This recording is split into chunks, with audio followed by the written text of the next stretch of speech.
evening and welcome to Business PNG, your weekly look at business news and updates. Given increase in traffic into Port Moresby Wharf, calls to move the wharf to a new location have been ongoing for some time. In bringing relief to businesses in Port Moresby, the state has formally signed an agreement which will allow PNG Ports Corporation to relocate the Port Moresby Wharf to a new location. MTV's business reporter Mary Batulo with more. Port Moresby, the capital of Papua New Guinea, has been described as the fastest growing city in the Pacific. And with this growth, Port Moresby has been given the privilege to host several major international events, the 2015 Pacific Games and the APAC Leaders Summit in 2018. The national government has now taken steps to ensure that the city is well prepared for these important events. Among several areas of concern for the government has been the chronic traffic congestion being experienced within Port Moresby and more particularly within the city's central business district. A major factor causing this congestion has been the amount of traffic coming into Port Moresby Wharf. Despite having undergone an extension to cater for increasing cargo, the wharf continues to struggle to keep up with cargo from vessels berthing at the wharf. This has prompted action from authorities to find a solution.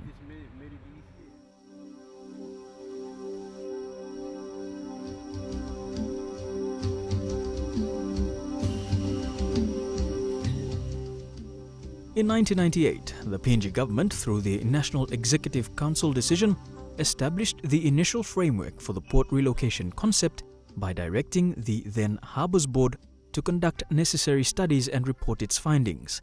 A number of sites were considered.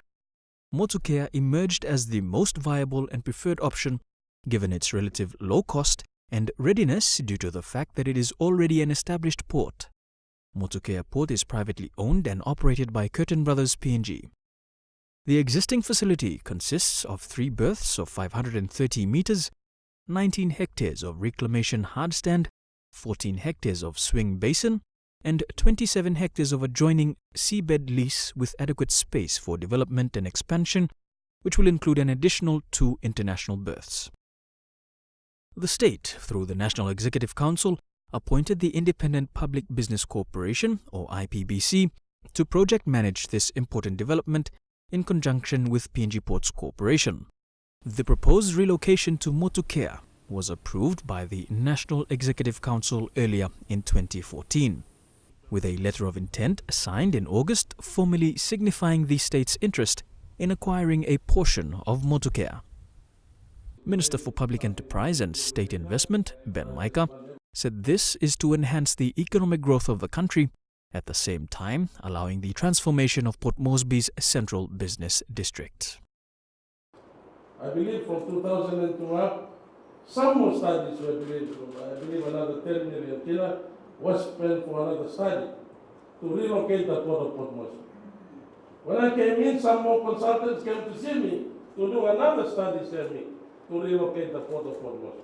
And, MD is aware of this. We looked at the whole area from Manuabara to Kanoli. We looked at Tatana Island and the Old Tongu study and other studies by SMEC and all kinds of companies. And then I must say that through the work of the MD and the board of IBBC and ports who have been all long time on this idea of relocating the port from the CBD somewhere this way, two opinions came about. Either for us to build our own port, which will take quite a long time, maybe 3 or 4 years, and cost maybe 1 or 2 billion kina, somewhere on Tatana Island or that way towards Kanuri, or acquire the existing port facility that has been constructed by Curtin Brothers on Motukea Island. And I think IPBC and ports, and finally the National Executive Council saw the wisdom of acquiring an existing port facility that is already proven to service large cargo, which service the LNG construction and other companies that offloaded large cargo from here over the last 6 years, and therefore the decision was made to move the port. So I think without the vision of Semik and his family and his company, there would be no port in this place and there would be no transaction today. In October, more progress was made towards relocating the Port Moresby Wharf with the signing of the sale agreement between the state through IPBC and PNG Ports Corporation and Curtin Brothers, paving the way for work to commence. Owner of Curtin Brothers, Sir Michael Curtin, was also present at the occasion, signifying the importance of the sale agreement. The acquisition of Motukea will cost the state approximately 725 million kina. Today is really the day of Semik. It's really the day of the Prime Minister and the people of Papua New Guinea and the government, where we have now come to the final stages. So long it has taken to do something like this. The acquisition of Motukea has come on the back of moves by the government to increase what it calls a public-private partnership. Let me congratulate you, Semik. You have done so many great things for this country, and we are grateful. And we have profound gratitude to you and for your family for investing substantive investment and time and knowledge into infrastructure development, from Tari to Port Moresby, to Popondeta, to Kimbe, to all over Papua New Guinea. Testament to your smart business acumen and to your vision. Thank you very much, Sandy. I'd like to thank the Prime Minister and thank all the government agencies, especially members of Cabinet, like what the Minister said, who have been able to tolerate this several times that I've gone back to Cabinet to get this port project going. And therefore today, I want to thank you, Minister, for showing your support as a member from here. And let me assure you, and I want you to assure your local people from this area, the communities, that there is an NEC decision. As part of the NEC decision, as you're aware, Cabinet has made a very clear instruction to IPBC and ports that the part of this development of the relocation plus the development of the foreshore of Port Moresby must include and involve the traditional customary owners of Port Moresby City, the Motukea people. With the sale of agreement signed, work on relocating the wharf can now commence. This will be a relief to residents of Port Moresby, who can now look forward to less traffic congestion, at least within Port Moresby's CBD. Before building the wharf, it started off as a little island, and that island is manifested into quite a large industrial estate. We are not divorcing ourselves of that entire estate, we are divorcing ourselves of a part of it, and we're going to continue operation here. And we have plans for this side of the island, which is the west side, versus now the east side, which will be given over to port operations. And we're quite proud of what we've done in building the port. We're quite proud of how we handled the cargo when the LNG vessels arrived and we did all the bulk cargo. We think that we've set it in good stead for PNG Ports to come in and take it over and operate it, and we're more than happy to move on from there. We've got things on this side of the island which we want to develop. I won't sort of bore you with that tonight because it's getting late and we want to get out of here before midnight. But I think we should recognise that this is all due to Sir Mick Curtin. He's had a grand vision for Motukea, he's had a grand vision for Papua New Guinea. I mean, you look at all of the things that he's done.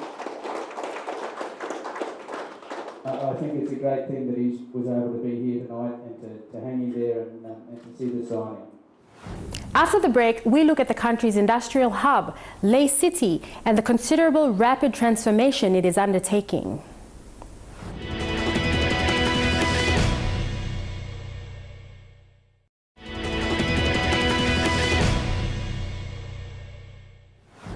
In just a little over 2 years, Lae, the country's industrial hub and economic center in the making, is developing rapidly. The roads are being upgraded, the port is being extended, and businesses are expanding swiftly. On the 18th of this month, the National Executive Council will hand down the 2015 national budget. Prime Minister Peter O'Neill, who was in Lae last week, said Lae will again be featured prominently in the 2015 national budget. The focus now is to turn Lae into an industrial hub in the Pacific. Edwin Fidelis takes a look at some of the economic impact projects currently under construction in Lae, which is expected to boost the country's economy. Morobe's provincial economic growth over the years has not been as big as it is today. Over 2 years, the city that will be the industrial hub of the country is seeing unprecedented growth rate. Lae's economic growth was once driven by internal revenue. collected through the goods and services tax and government grant. But in the last 3 years, financial support coming into Lae has been unprecedented, making Lae the industrial hub of Papua New Guinea. We visited the chambers and the planning board in Moresby were visited by a team from JICA, the Japanese aid organisation, who have been given the job of doing urban development plans for what they call the greater city of Lae, which is Lae including Nadzab, Alahang, etc. So they'll be doing an urban development plan, and we are very hopeful that this urban development plan will set the pace for a proper development in the future to Nadzab and other areas. And this is very, very important if you're going to look at Lae developing into a real commercial entity on its own. This new port facility, owned by the PNG Port Services, is another inclusion of what would become the main drivers of PNG's economic growth. Apart from the Lae's tidal basin project, the PNG Ports has invested in another multi-million kina wharf facility in the Moresby province. The government needs to think a few years forward, and we are now looking at of course, working on the Lae City roads, the port extension now after the completion of the first phase of the tidal basin, which cost the government over 700 billion kina worth of loans from ADB. And then, of course, we're going to spend at least another 200 million or so to extend the second stage, which is going to mean that we have invested over 1 billion kina in Lae City Port alone. The berth length of the overseas wharf facility was extended by an extra 100 meters from its previous 655 meters, costing more than 1 million kina. It has the capacity to cater to 68 overseas vessels that come into Lae every month. Due to the economic growth in Lae, the wharf facility is expected to become one of the major trade links for PNG with overseas countries. The Prime Minister Peter O'Neill and the State Enterprise Minister Ben Maika officiated at the opening of the wharf facility last month said Lae will again be featured prominently in the 2015 national budget. Next month, in November 18, we are putting down the budget, and in that budget, we are going to put more money for Lae City. Because Lae City is a strategic city. I know I need money in my own electorate in Yalabupangia, but building a big infrastructure in Yalabupangia is not going to save the entire country. I know that. Our people understand that. So that is why investing in cities like Lae and Port Moresby and Mount Hagen and Kokopo is important because we capture a large population. Cargo volumes have increased at a rate of 7.7% between 2006 and 2011, giving an indication of strong economic growth. According to the PNG Ports Corporation, Lae Port handles 200 million tons of cargoes every month. While the PNG Ports Corporation is looking at reducing congestions and increasing berth space, it is also eyeing the new berth facility as a big revenue driver for the country. But next year there's no work by finish, so we don't have to do any more work in Port Moresby. We will focus on Lae, Mount Hagen, Kokopo, all the districts throughout the country. So there's the money you may save him lo Moresby, but you may spend him lo Narbala. So me like talk Sawels and me how much through the support block of the land do you mean? All our workers, all our PNG Ports guys, excellent job that you have done. In the next 2 years, Moresby province is expected to operate with a provincial budget of 2 billion kina. Much of the contribution will come from the impact projects currently under construction. The 700 million kina Lae tidal basin will be a significant contributor to the LNG project in the Ella province and the Wafi gold mine in Bulolo. Their supplies will land here first before it's transported inland.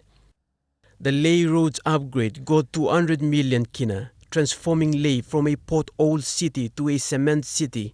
The Lae to Nadzab Highway, 800 million kina, a vital link for traffic coming from Medang and the 7 Highlands provinces, and the upgrade of the Engau Hospital, 1 billion kina, with additional support from the Australian government through the Asylum Centre deal. Lae City is, of course, a catchment area for many of the other provinces and other population that are traveling in and out of here. It is the industrial city of our country. A lot of businesses are taking place here, a lot of export taking place here.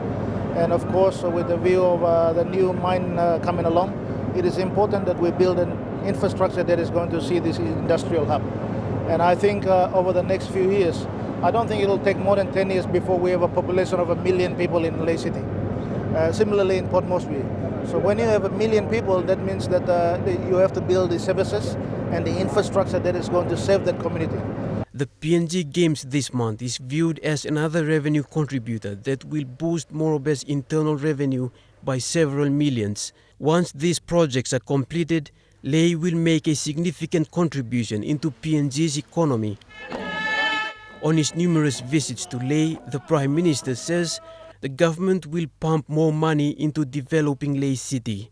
We don't know yet how much the national government budgeted for Lae in the 2015 budget, but it's understood the figures will see a significant increase.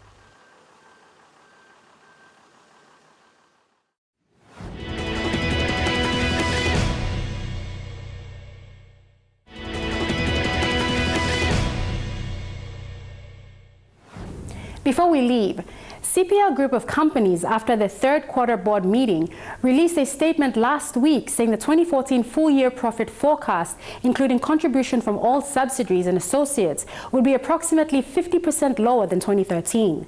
In the statement, Chairman Mahesh Patel said the reason behind this is that the company has been impacted by losses felt mainly in their hardware house and Paradise Cinema businesses, as well as being impacted by loss of sales to International SOS following the completion of the ExxonMobil construction phase. The company is determined to implement a transformation strategy covering efficiency gains across the organization in the supply chain and a continuation of improved store standards implemented this year. The group has also recently appointed new senior team members to the management team to assist in the implementation of this transformation process. The recent praise handed down to some Pacific Islands from the World Bank's 2015 Doing Business rankings is sending the wrong message, claims the Pacific Network on Globalization. The rankings compare the ease of doing business across countries compared to the world's best practice. Papua New Guinea was ranked 133 out of 189 countries, 2 spots lower than our 2015 spot at 131. The report measures and tracks changes in regulations affecting 11 areas in the life cycle of a business: starting businesses, dealing with construction permits, getting electricity, registering property, getting credit, protecting minority investors, paying taxes, trading across borders, enforcing contracts, resolving insolvency, and labor market regulation.